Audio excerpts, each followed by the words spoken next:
We have a beautiful 15 minutes with Mike Jakovic. If there's anybody who's making something happen, turn the Hudson Valley into the next Greenwich Village. It's Mike. He's doing stuff in Beacon, of course. He's expanded to Ellenville and to New Paltz with his Colonel Post, too. I've been there several times. He's got a great jazz show. He's got great things going on. If you have not been up there to see some of the things he's doing, you've got to. But in the meantime, he's a fabulous poet as well. And I'd like you to please give a warm New York City welcome to Mike Jakovic. Thanks, George. Thanks, everybody. Yeah, you gotta. If I can come down, you can come up. So I mean, it's just one of those things. I got some information about what we do up there. This first poem is named after the band in the 60s that I would have been in if I was old enough to be in a band, and it's called The Formerly So. The odd verbs of mortality pertain of late, dominate our chit-chat, clutter our texts, murmurs like family in the darkest night when sleep is already troubled by the news of the day, consequent, aggressive, pulling our thoughts from happiness, citing a very bitter king. They ring on the breeze that chills the lake, crowds the clouds that block the sun from falling on each fallen leaf, batters the conscious and the formerly so, interrupts our binge with dire ringtones, shrugs off the brunt of our last prognosis, finds us here at another conclusion with nothing to say but the ziti was good. And the wine wasn't bad. A bit thin for a Cabernet, but drinkable. Cellars well, ages well, beats back the harsh words we call ourselves, puts water on the knee and arthritis in the head. The odd verbs of mortality phonate their own language, and around that language a new tribe collects their survivors who have moved on to something less terrestrial, yet still as outmoded as Sputnik 1. I know we've all bumped into people we knew from 18,000 million years ago, and then it's like, oh fuck, what do I do now? So this is one of those things, and it's called Putnam Valley Serenade. I found her in a bar that 50 years ago, when we were both on this side ordering beers. Now the mahogany halved us and lifetimes seemed so long ago. You used to go out with what's her name, and I went out with that redheaded guy.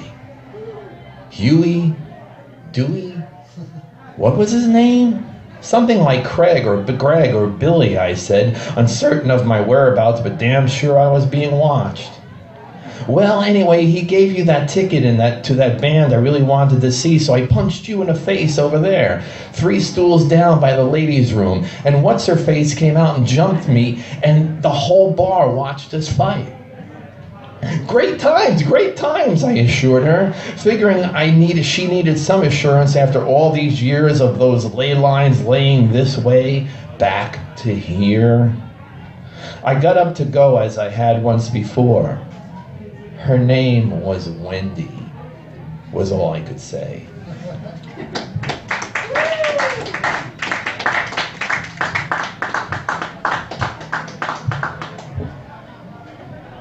It has an apocalyptic feel, right? Isn't it? As we carry our shit like it makes any difference in the rocket's red glare. Conventional, thermal, cellular, take your pick. Place your bets, either way we all fall down. Leaving it to the scholars hence to examine our umbrage, our shit. It's always our shit left behind, no matter how vengeful the flood, how conclusive our personal weaponry, our shit and the sermons, our shit and all the channels devoted to it, our shit and the lack thereof.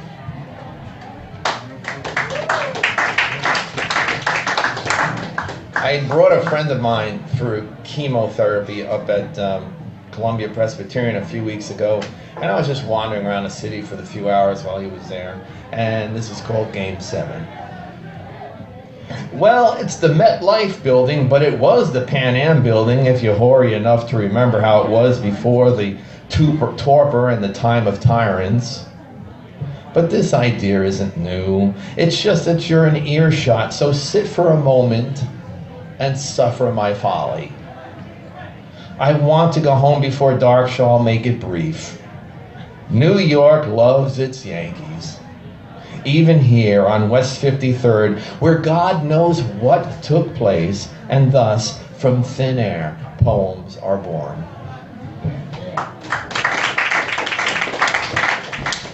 And on that same day I was down here, Fats Domino died.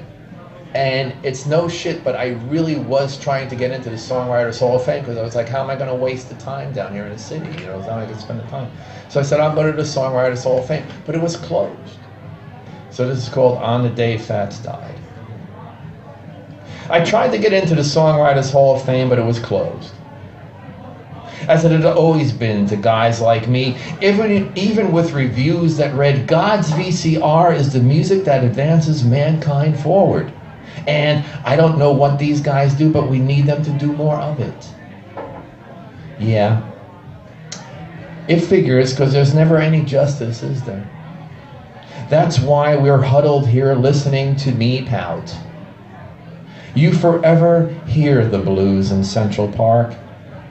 Mingus, Miles, and Dolphy, 3 other guys who didn't make the hall, though their reviews resound along Balcony Bridge, Trip Rock Arch, over the waters, down from the mountains, and all through the hearts of the many who wander.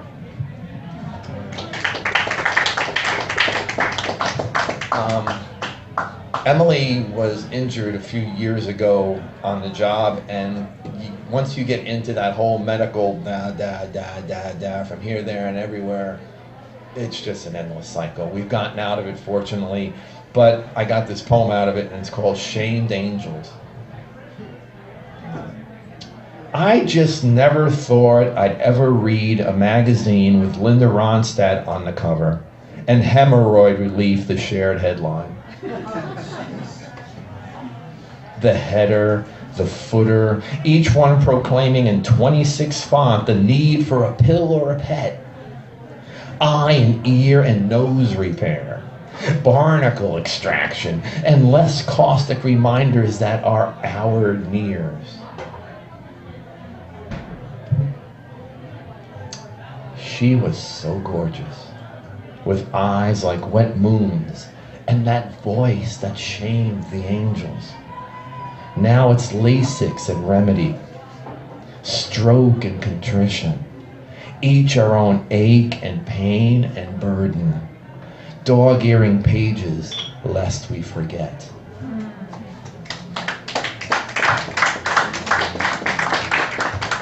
I know Tim did a song. Tim did a poem about guns 2 poets back, and we do have a problem, and I've got to go into it, but this is called 8 Stools Down. They know how to pour in this town, long, unmeasured, with a splash and no fucking fruit. I told Paulie I was going for everything.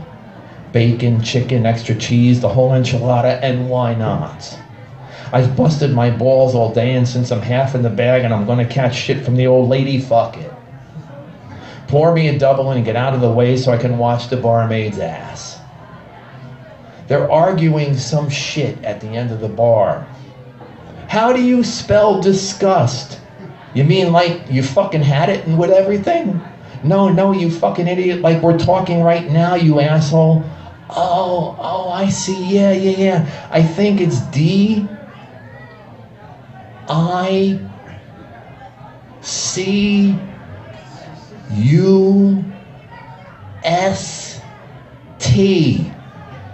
Yeah, that sounds right.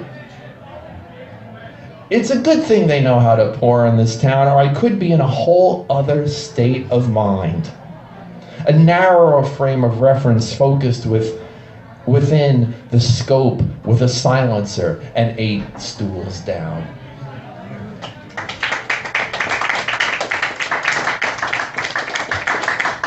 one thing I wanted to try and do today was stay away from the political end of things that I'm just too involved with, but I just can't. So this is called Cloudland. I came upon a man bruising himself with stones. The Orange King decrees it, he cries. The gravel cutting his skin, the blood pooling at the base of the foot of a wall. It's meant to keep us in, not them out, I told him, or I tried to tell him above his chanting. But his children soon joined in, and then his church, and his neighbors, and his union hall.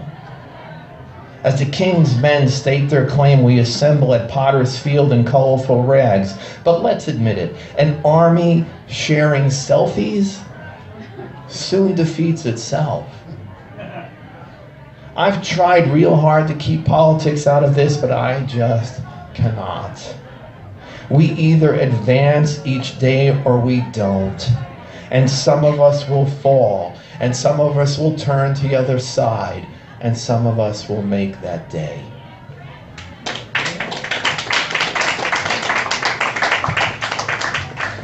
I ping-pong between machines, but why? To calibrate my steps towards the dirt nap? To tend my cell, my contusions? To email the news of a fellow cognate's imminent promotion from this warring plane? Praying the bantam shifts I've confessed strike God's fancy as alternate plans to push the days forward, not back, because falling from fuck to fascism wears you down. Deletes your decorum, makes for uncivil discourse, and thus this poem.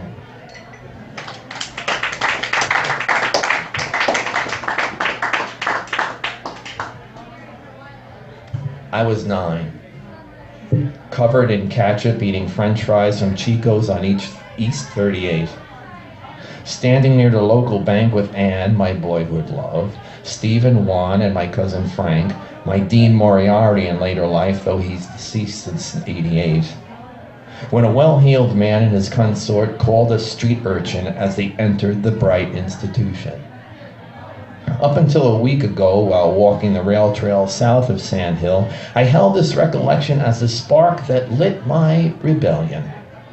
But now, as autumn courts winter and friends fall with dark familiarity, I'm okay with it. He did me a favor. He did me a solid. He set my whole path before me.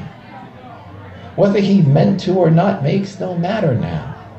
I'm here, but still from that street where cliché and brilliance cross 3rd Avenue regularly. Where life takes hold and finds me still fighting against the money and, of course, time.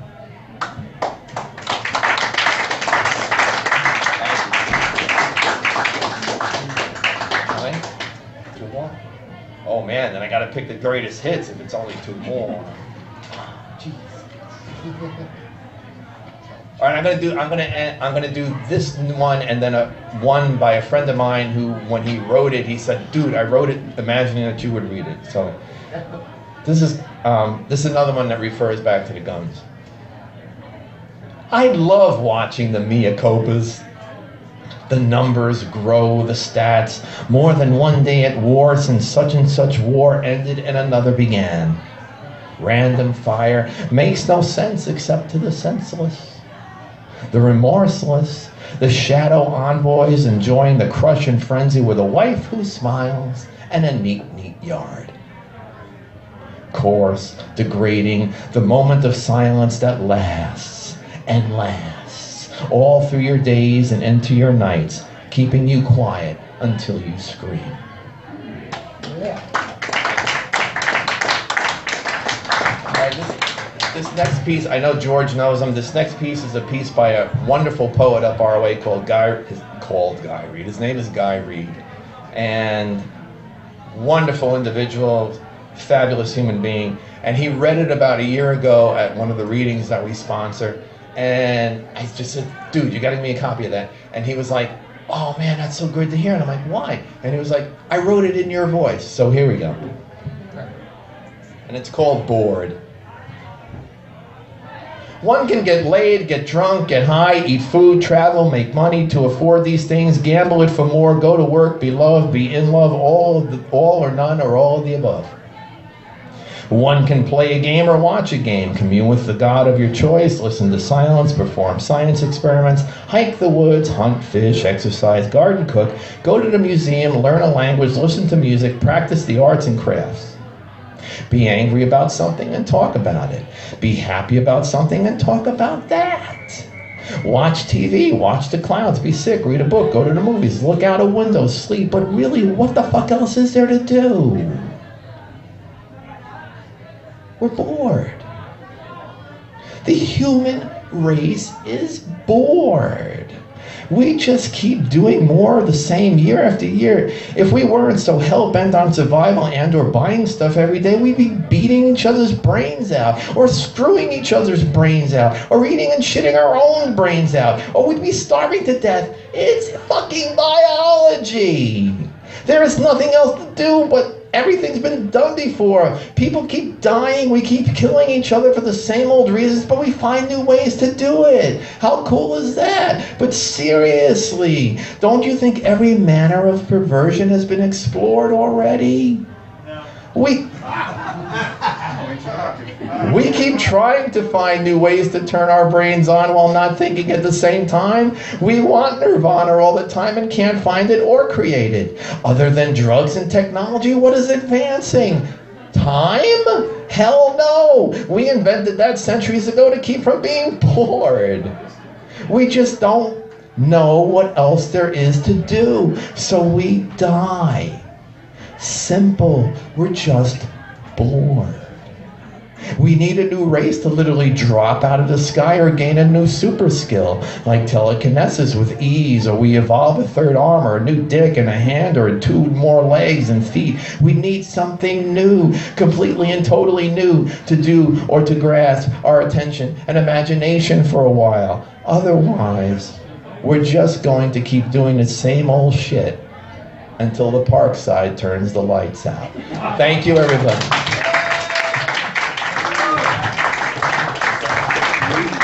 So the Parkside turns the lights out right now because it's 6 o'clock.